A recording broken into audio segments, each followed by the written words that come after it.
نحمده ونصلي على رسوله الكريم أما بعد فأعوذ بالله من الشيطان الرجيم بسم الله الرحمن الرحيم كنتم خير أمة أخرجت للناس تأمرون بالمعروف وتنهون عن المنكر وتؤمنون بالله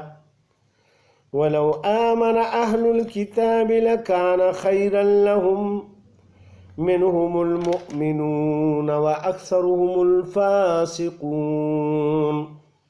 لن يضروكم إلا أذى وإن يقاتلوكم يولوكم الأدبار ثم لا ينصرون ضربت عليهم الذلة أينما ثقفوا إلا بحبل من الله وحبل من الناس وباءوا بغضب من الله وضربت عليهم المسكنة ذلك بأنهم كانوا يكفرون بآيات الله ويقتلون الأنبياء بغير الحق ذلك بما عصوا وكانوا يعتدون صدق اللہ العظیم۔ السلام علیکم میرے بھائیوں اور بہنوں، اللہ کے فضل و کرم سے آج ہم سورہ آل عمران کی آیت نمبر 110 سے شروع کریں گے۔ جتنا اللہ نے چاہا اس کا ترجمہ اور تفسیر بیان کریں گے، کیونکہ بہت زیادہ لمبی ویڈیو بناتے نہیں ہیں اور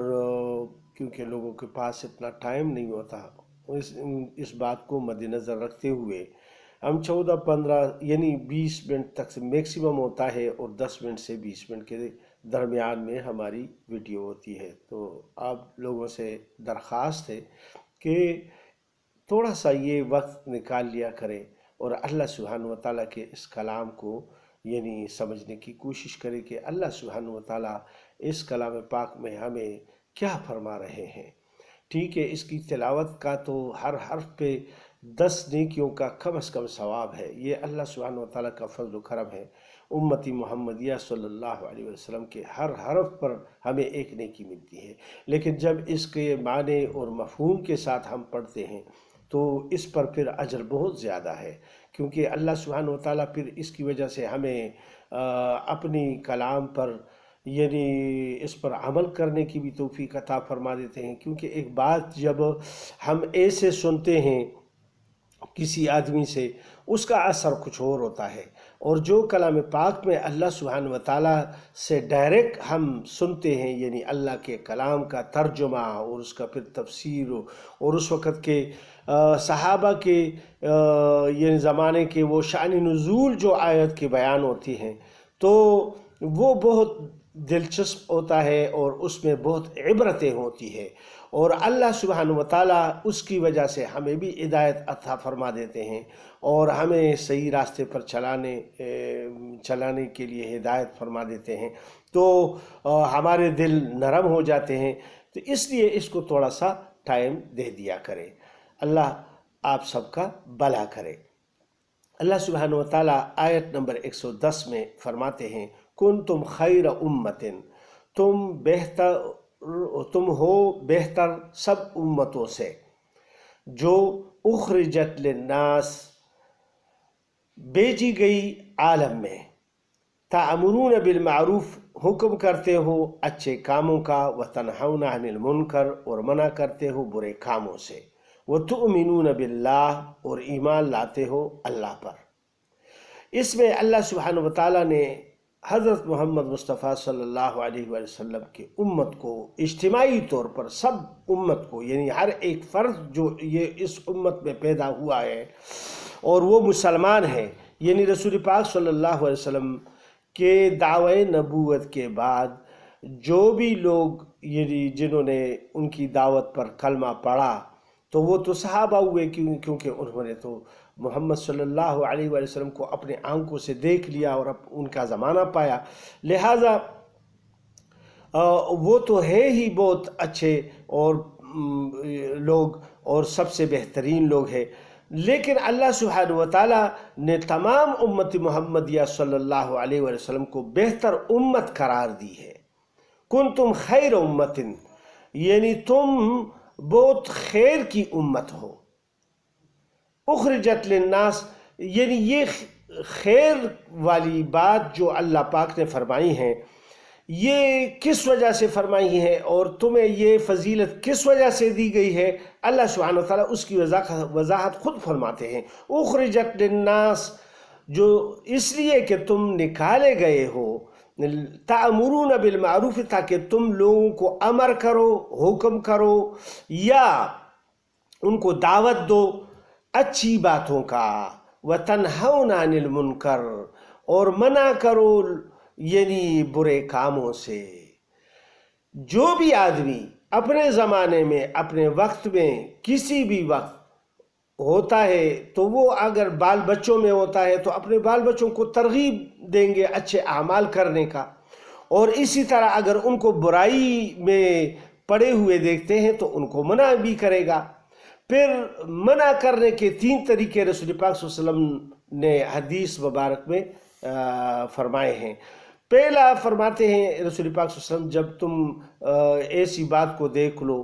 کہ کسی پر ظلم ہو رہا ہے یا کوئی بدکاری ہو رہی ہے، کوئی غلط کام ہو رہا ہے کوئی بھی، لہذا اس کو پہلے ہاتھ سے روکو،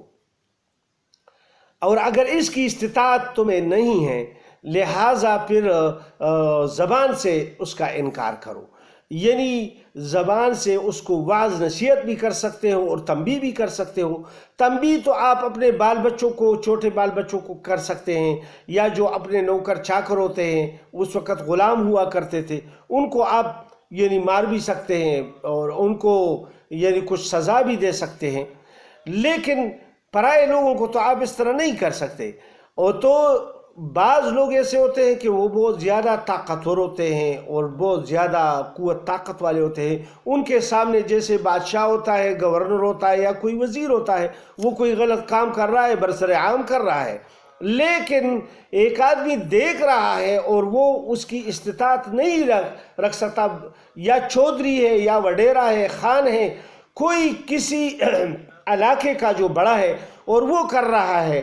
تو وہ ایک آدمی ہے، وہ دیکھ رہا ہے، لیکن اس کو اس کی بھی طاقت نہیں ہے کہ اس کو بات کر سکے۔ اگر وہ بات کرتا ہے تو وہ بیچارہ مار مار کے ان کو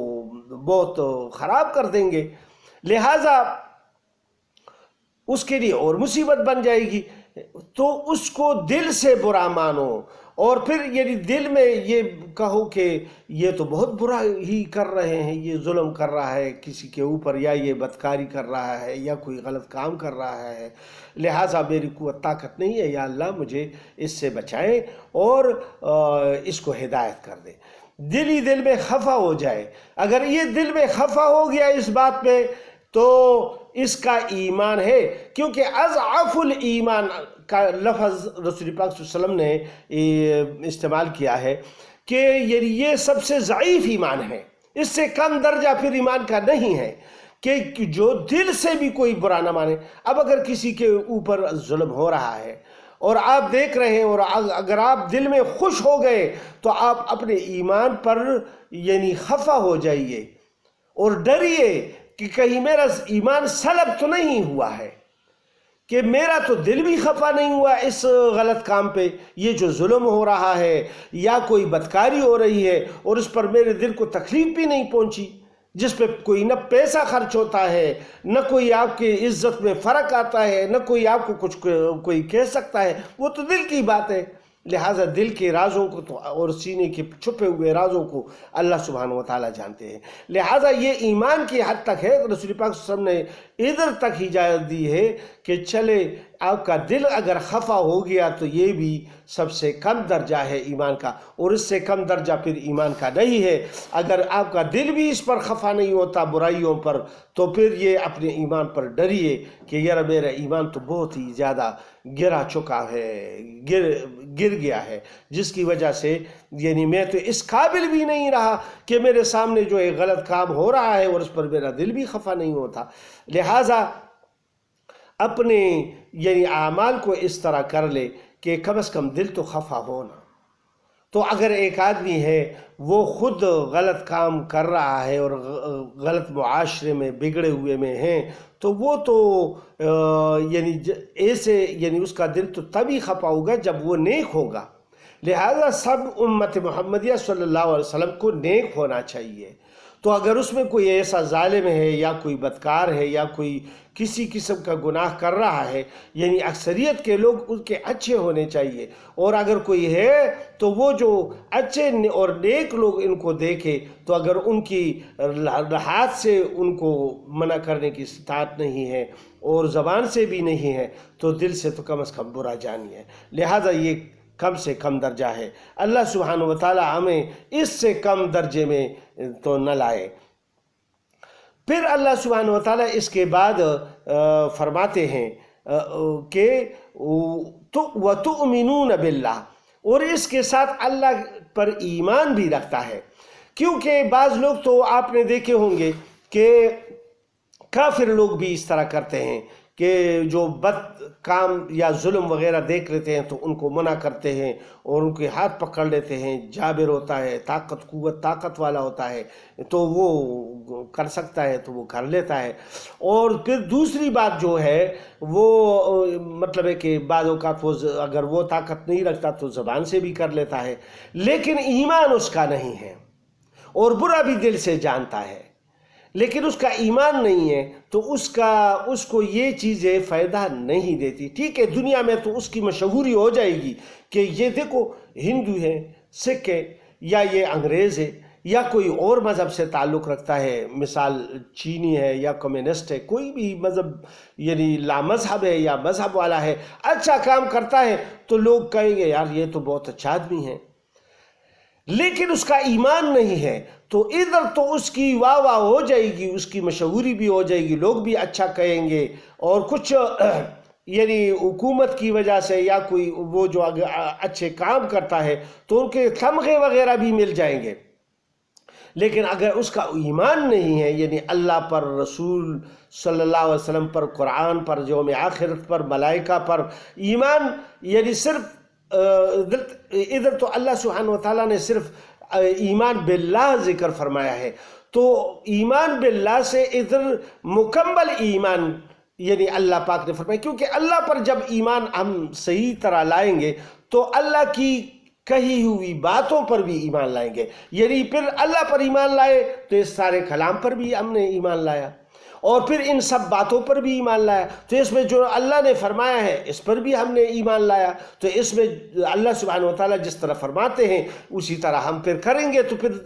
ایمان والے ہوں گے۔ لہٰذا اسی لیے اللہ سبحانہ وتعالیٰ نے یہ کافی سمجھا کہ بس وَتُؤْمِنُونَ بِاللَّهِ، اور اللہ پر ایمان بھی رکھتے ہیں، تو یہ لوگ پھر